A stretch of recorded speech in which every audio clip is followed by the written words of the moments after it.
আজি আন্দোলনৰ বিষয়ে কওকচোন। সেনা বাহিনী ঠিকা ভিত্তিক বিৰুদ্ধে আজি SFI, DOFI আৰু কৃষকসভাৰ উদ্যোগত গুৱাহাটীত এই প্ৰতিবাদী কাৰ্যসূচী দিয়া হৈছে। সমগ্ৰ অসমতে সংগঠন তিনিটাই ঐক্যবদ্ধভাৱে আজি প্ৰতিবাদ কৰিছে।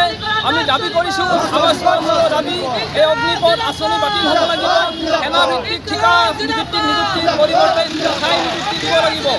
দেশৰ সাৰ্বভৌমত্ব নিবনুৱাৰ স্বপ্নক লৈ খেলা কৰা নচলিব। আমি বিজেপি চৰকাৰক স্পষ্টভাৱে জনাব বিচাৰিছোঁ, এই আঁচনি কোনোপধ্যে ভাৰতবৰ্ষৰ স্বাৰ্থৰ পক্ষে নহয়। এয়া ভাৰতবৰ্ষৰ স্বাৰ্থৰ পৰিপন্থী, এয়া ভাৰতবৰ্ষৰ যুৱ সমাজৰ পৰিপন্থী।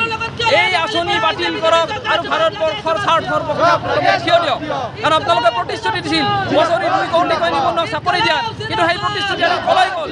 বৰঞ্চ আপোনালোকে যিসকল নিযুক্তিৰ ক্ষেত্ৰ আছিল, সেই নিযুক্তিৰ ক্ষেত্ৰক ঠিকাভিত্তিক ক্ষেত্ৰলৈ পৰিৱৰ্তন কৰিব বিচাৰিছিল। গতিকে দেশৰ জনগণৰ প্ৰতি, দেশৰ যুৱ সমাজৰ প্ৰতি সাংঘাতিক অন্যায় হৈছে।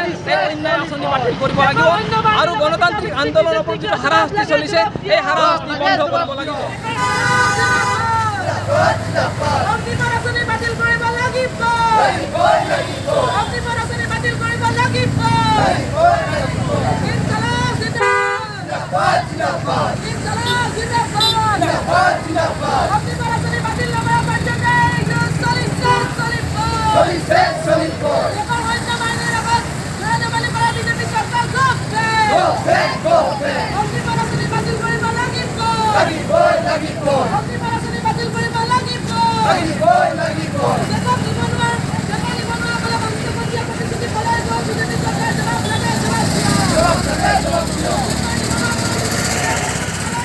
সেনাবাহিনীৰ ঠিকাভিত্তিক নিযুক্তিৰ এই অগ্নিপথ আঁচনি, এই অগ্নিপথ আঁচনি বাতিলৰ দাবীত আৰু সেনাবাহিনীৰ স্থায়ী নিযুক্তিৰ দাবীত আজি প্ৰতিবাদী সংগঠন উলিয়াইছোঁ।